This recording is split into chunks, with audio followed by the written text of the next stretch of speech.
Olha, no sábado, a gente circulou um vídeo do nosso amigo Flávio, depois da visita que Flávio fez ao pai, Jair Messias Bolsonaro, e eu quero trazer esse vídeo.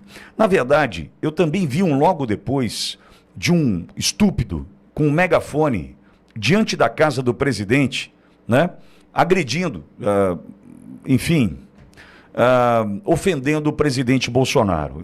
Esse eu não separei, acho que é desnecessário, mesmo porque eu espero que o condomínio onde vive o presidente entenda que alguém de megafone diante da casa do presidente não seja algo comum, né? Num condomínio eu vou pegar um megafone, vou na frente da casa do outro e vou ofendê-lo. Isso aí tá certo? Por quê? Não pode ter manifestação pró-presidente Bolsonaro no raio de 1 quilômetro. No raio de 1 quilômetro, não pode ter uma manifestação pró-presidente Bolsonaro. Aí o cara pode pegar um megafone e ir na porta da casa do presidente Bolsonaro? Meu vontade de falar pro cara, vem aqui manifestar na porta da rádio, seu idiota. Meu Deus do céu, sangue ferveu a hora que eu vi. Mas essa eu não vou trazer não, acho que é desnecessário, vai estragar o início de semana. Eu quero destacar a fala do meu amigo Flávio, sábado, logo após a visita ao presidente Bolsonaro, diante da casa do presidente. Aperta o play, edição. Fala pessoal, estou saindo aqui agora da casa do meu pai, mais um dia de visita, dessa vez com a minha esposa, minhas filhas, estava com saudade aqui do vovô, mas tá bem meu pai, firme e forte aqui como sempre, dando todo o apoio. Agradecendo aí todas as orações, as rezas, as preces, como queiram, né? Então, ficou feliz de receber aqui as netinhas, tinha um tempo já que não via, e vamos lá, vamos torcer pelo Brasil hoje. Infelizmente não vou poder assistir o jogo junto com ele, né? Mas ele está aqui na torcida pela seleção e pelo Brasil, como todos nós, tá bom, gente? Um abração aí, fiquem com Deus. Obrigado, Flávio, pelo vídeo, dizendo que teu pai tá bem, é a melhor notícia. Antes de te ouvir, olá, vou ouvir Walter também, um alô pra Renata. Renata aparece ali no chat, Pitória Gemil Nívia. Um abraço e amo vocês. Obrigado, Renatinha. Feliz ano novo de vida pra você, com muita saúde, sorte, sucesso, felicidades e vida longa, tá bom, Rê? Obrigado por ouvir a gente aí.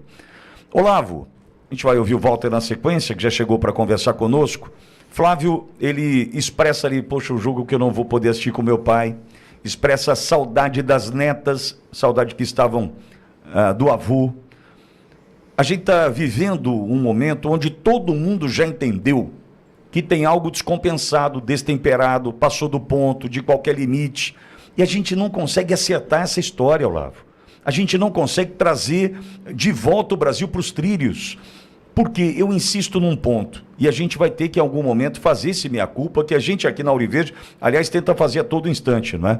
Que é reconhecer que em algum momento a gente não fez o que deveria ser feito, que foi colocar ponto final em algo que ultrapassava qualquer limite prudencial com relação ao respeito à Constituição, aos códigos de processo penal, civil, enfim.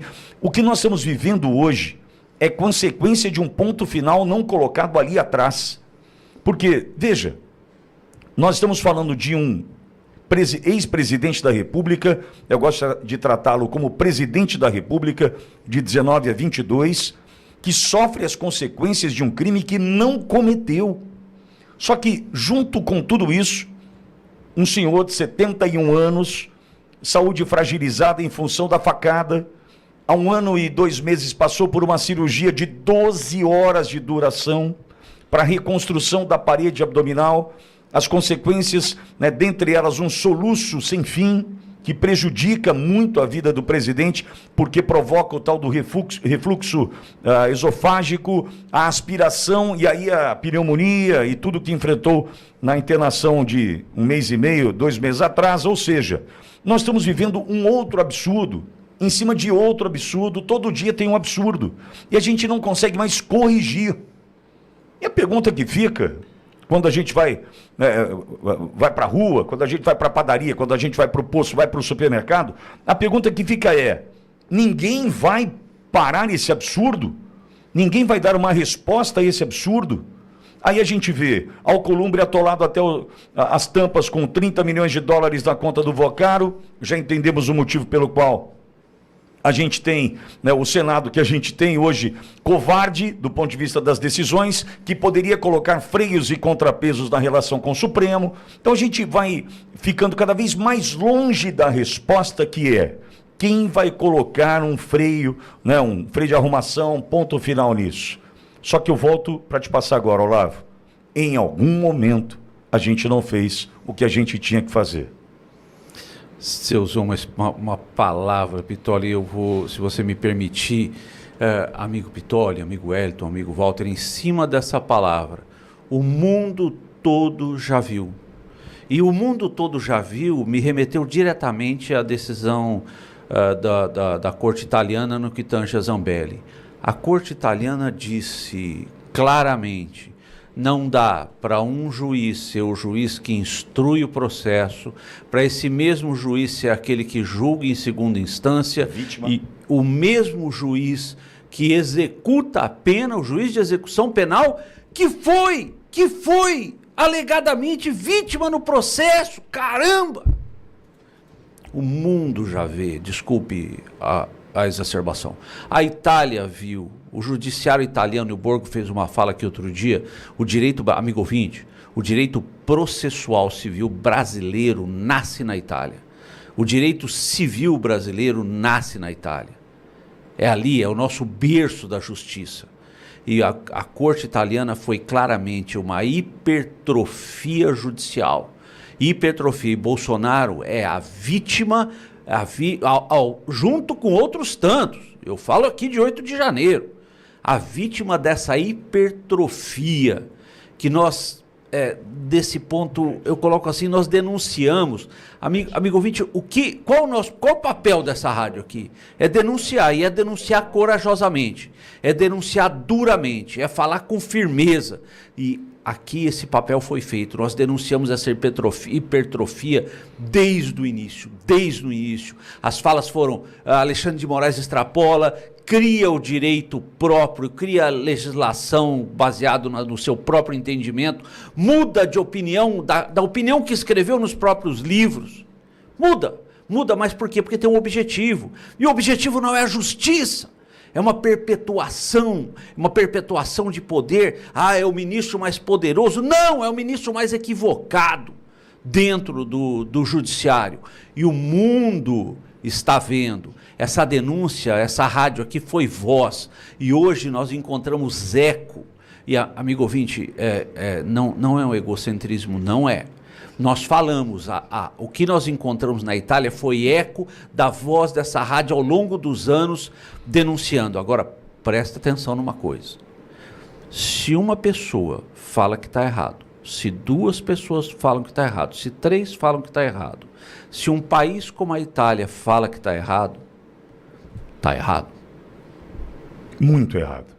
Walter, bom dia, seja bem-vindo, Walter.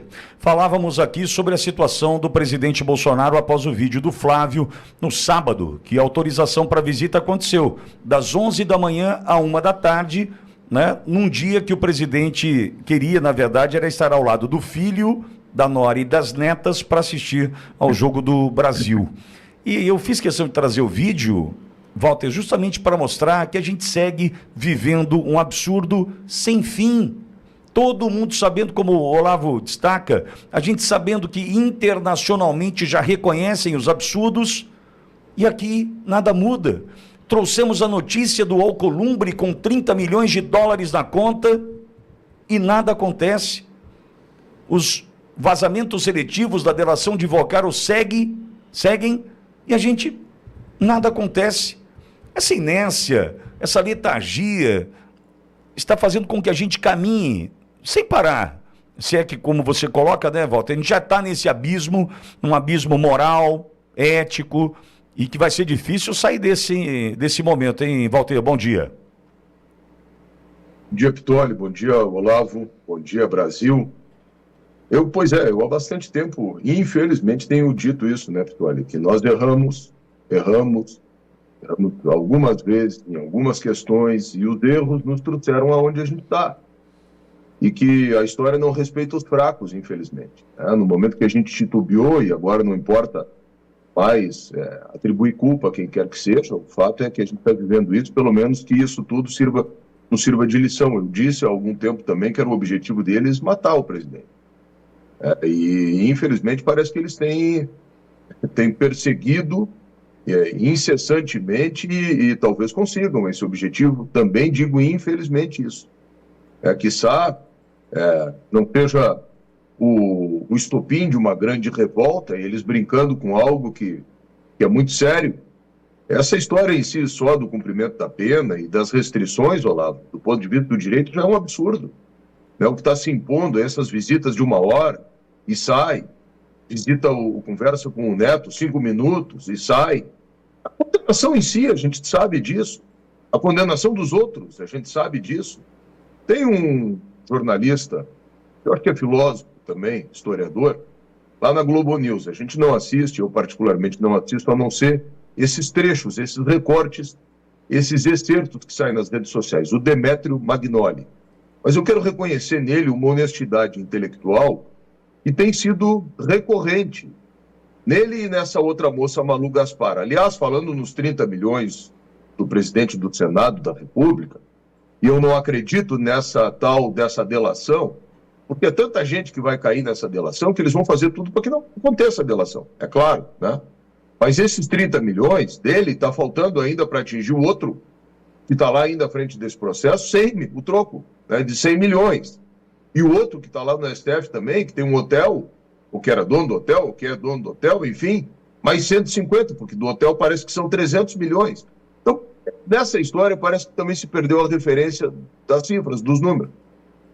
30 já é absurdo, 130 então, 300 milhões, são cifras inimagináveis para um povo que está aí pagando a taxa de juro que o PT nos impõe, a maior parte das famílias brasileiras que estão endividadas. E o Demétrio Magnoli falou isso que para quem quer enxergar é cristalino, só não enxerga aqueles que são militantes da esquerda brasileira e nesses militantes os lacaios do sistema, né? Tem juristas que de alguma forma acham que se beneficiam ou que realmente querem esse governo com uma falsa esquerda, né? Isso aí não defende povo nem pobre, nem em lugar nenhum. Um governo que paga a maior taxa de juros para o sistema financeiro do mundo não está defendendo o pobre. Mas ele disse o que a gente está falando aqui.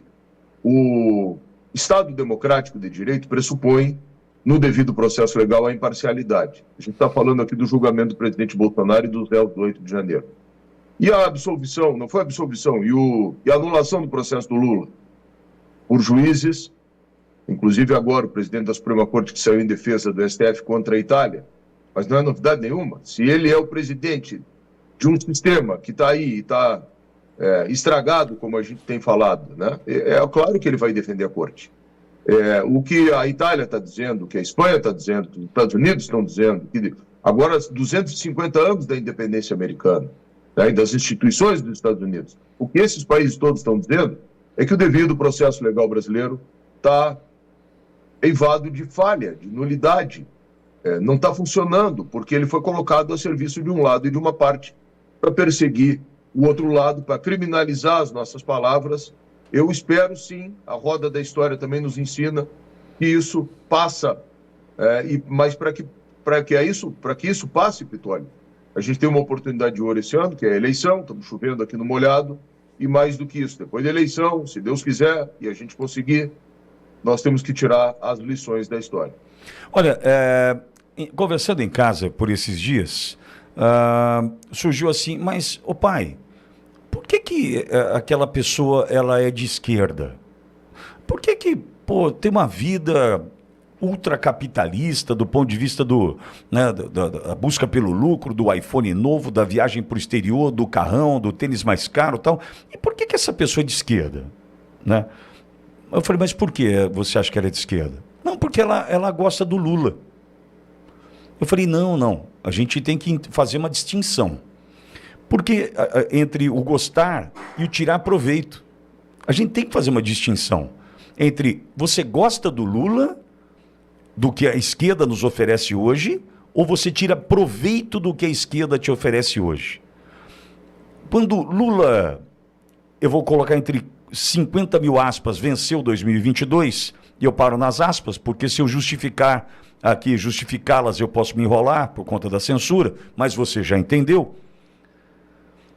Eu me lembro de uma pessoa próxima, relativamente próxima, empresário, que falou assim: eu não vou mentir. Com o Lula, sem eu roubar, sem eu entrar em esquema de corrupção, eu me dou bem. Me dou bem com grana. Exatamente pelo ponto que o Walter tratou.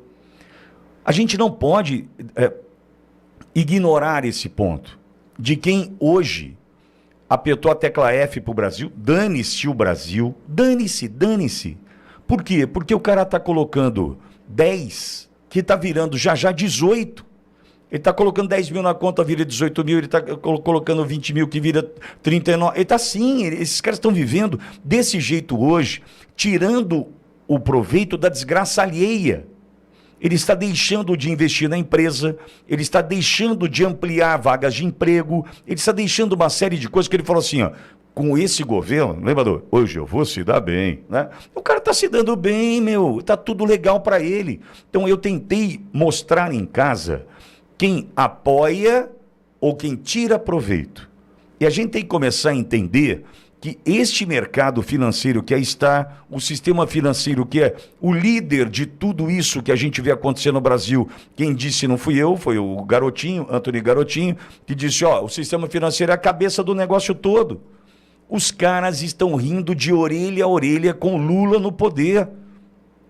Imagine você, eu vou pegar 10 mil, é só um prefeito de cálculo aqui, eu vou pegar 10 mil reais, eu vou investir na minha empresa, eu vou pegar 10 mil reais, vou colocar no banco, no título, não sei o que tal, que vai virar 18 mil, sem eu ter esforço nenhum.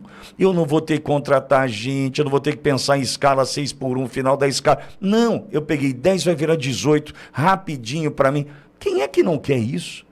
Então a gente precisa fazer a distinção e entender o seguinte, quem é que de fato é o lulista, o esquerdista, o petista, e quem está se dando bem com esse momento terrível que nós estamos vivendo. A gente precisa fazer a distinção, por quê, Olavo? Porque nós vamos enfrentar esse mal silencioso, né? Porque esse cara aqui aperta a tecla F pro Brasil, dane-se o Brasil, porque ele está ganhando dele e dane-se todo mundo. Esse cara não joga no nosso time. No time Brasil, esse cara não joga. Ele joga no time dele. Só no time dele. Ele só está preocupado com ele. Só que esse nós vamos enfrentar também agora nesse processo. Por quê? Porque esse cara tem poder e esse cara não quer que o jogo mude. Você acha que esse cara quer Selic a 2%, como o Paulo Guedes nos entregou num determinado momento do governo Bolsonaro? Você acha que esse cara quer Selic a 2%? É óbvio que não. Então, é muito importante a gente estar atento. Por quê? Ele é esquerda. Não. Ele está se dando bem com a esquerda no poder, Olavo. O investidor, ele compõe o jogo. O investidor compõe o jogo. Quando uma empresa se abre ao mercado, ela é capitalizada intensamente, melhora os seus negócios.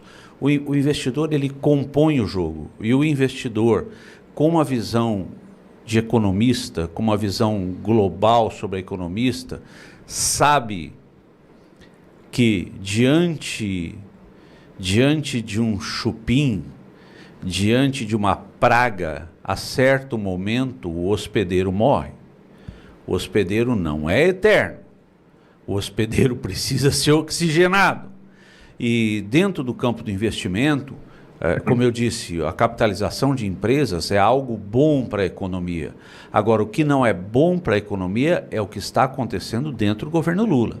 Uma elevação de juros para captação de dinheiro, para manter o dinheiro do gringo aqui no Brasil, que não se justifica.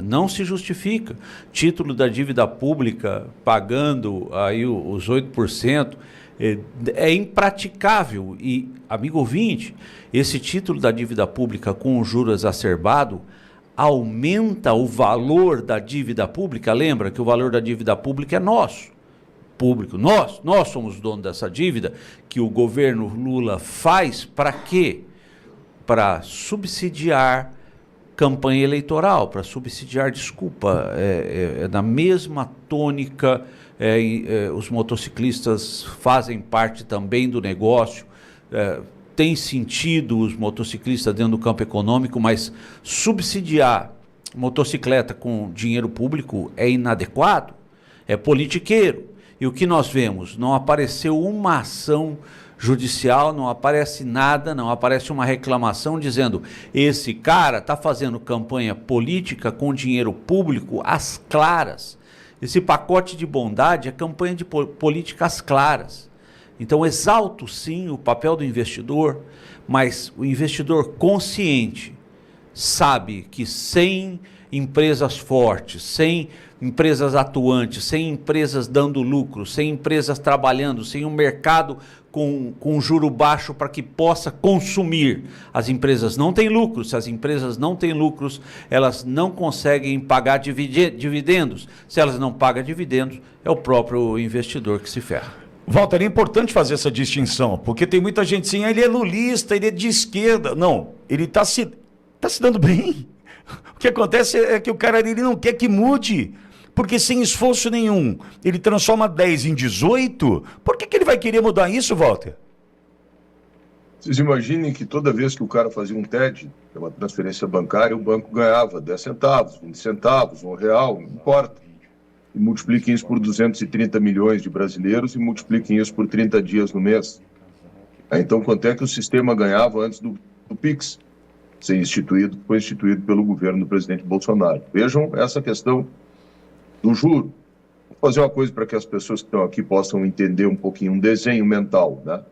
É como se a gente estivesse precisando de um dinheiro e procurasse um agiota, porque o sistema já não quer mais emprestar para nós, porque olha as nossas contas e olha, esse cara não vai me pagar, o Pitoli está meio atrapalhado e não vai me pagar no final do mês. Então o cara tem que recorrer a um agiota. Esse é o governo brasileiro, né? Porque pagar essa taxa de juros é taxa de agiotagem. Quanto maior é a dívida, maior é a taxa que se paga. Então, quanto mais o governo gasta, mais dívida paga. O governo Bolsonaro se reduziu o tamanho do Estado, número de ministérios, regalias, privilégios, né? Se lembram que teve um presidente que se elegeu em cima da história de combater os marajás? Não combateu nada, mas a gente continua tendo marajás no Brasil. Então, tudo isso, né? Aquele governo diminuiu. Quando diminui isso, o mercado olha no longo prazo e diz assim, olha, o governo está saudável, não precisa tanto dinheiro, aquela família está bem, não precisa tanto dinheiro, então não tem como cobrar essa taxa de juros. Agora, quando o cara está apertado, ele faz qualquer negócio e paga qualquer taxa de juros. Esse é o caso do Brasil. Quanto mais apertado está, mais juro tem que pagar para continuar captando, porque o Brasil é dependente, não do grande capital internacional, mais hoje que a esquerda sempre falou, mas do grande capital nacional, dos grandes bancos. Não é à toa que semana passada um dirigente desse sistema bancário falou que via no Flávio Bolsonaro um risco. Está aí nos jornais, vocês deem um Google, vocês pesquisem isso. É claro, né, os pais do Real, esses outros economistas todos, estão vinculados ao sistema financeiro brasileiro. E o tal do Forcaro, esse era um peixe pequeno nesse sistema. Esse cara só fez o que ele fez e comprou todo mundo, porque na verdade exatamente era isso, ele era peixe pequeno, para ele sobreviver, ele tinha que pagar propina, ele tinha que se transformar em sócio do sistema para o sistema protegê-lo. Foi por isso que ele pagou o que ele pagou. Então, esse é o Brasil hoje. Quem tentou sanear esse processo está na cadeia, em casa. Quem disse isso não pode, está na cadeia, em casa.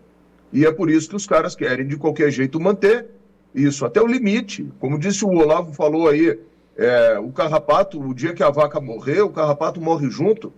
Mas o carrapato não pensa no longo prazo. Ele está ali, agarrado no dia a dia, até porque tem um cara que se chama Keynes, um economista, e numa discussão célebre com outro economista, o Hayek, eu não sei se foi o Keynes ou foi o Hayek que disse, mas no longo prazo isso se resolve, acho que foi o Hayek que disse. E o cara disse, não, no longo prazo nós estaremos todos mortos. Então, os caras acham o seguinte, que aumenta um pouquinho de imposto aqui, nós vamos pagando buraco ali, vamos fechando acolá. Agora aqui, a Universidade Federal do Rio Grande do Sul, como tantas outras, que fizeram L, que apoiaram o Lula, tem uma reitora aqui que é uma ridícula, agora cortaram os recursos da Universidade Federal. Eu vi que ontem contingenciaram o recurso do caça-gripen da defesa brasileira, mas também já falamos a respeito disso, as Forças Armadas, mais de 80% do orçamento das Forças Armadas é com despesa de pessoal, e aí a gente vê as corporações tomando conta, cada um tentando de algum jeito abocanhar um pedaço desse negócio, e o povo brasileiro, né, pagando essa conta, não se apercebendo. Gente que é o homem massa que compõe, né, essa maioria que a esquerda chama de lumpen no nosso Brasil, recebe uma Bolsa Família e acha que está tudo certo, que está tudo bem, que o governo está lhe dando alguma coisa, e o governo, na verdade, está tirando muito mais. As empresas brasileiras indo embora daqui, fechando, as famílias endividadas. Esse é o quadro da tempestade perfeita que está se desenhando aí, e o que a gente espera é que as pessoas tenham um pouquinho de clarividência para ver que esse negócio é insustentável, que na volta do buraco tudo é beira, e que a gente, em algumas coisas, está já dentro do buraco, e em outras coisas está na borda do buraco. Bom, já vou conversar com o doutor Vinícius Borba, que é advogado ambientalista, está no norte do Brasil, está no Pará, sobre um absurdo que aconteceu nesse final de semana na apreensão de gado de um casal.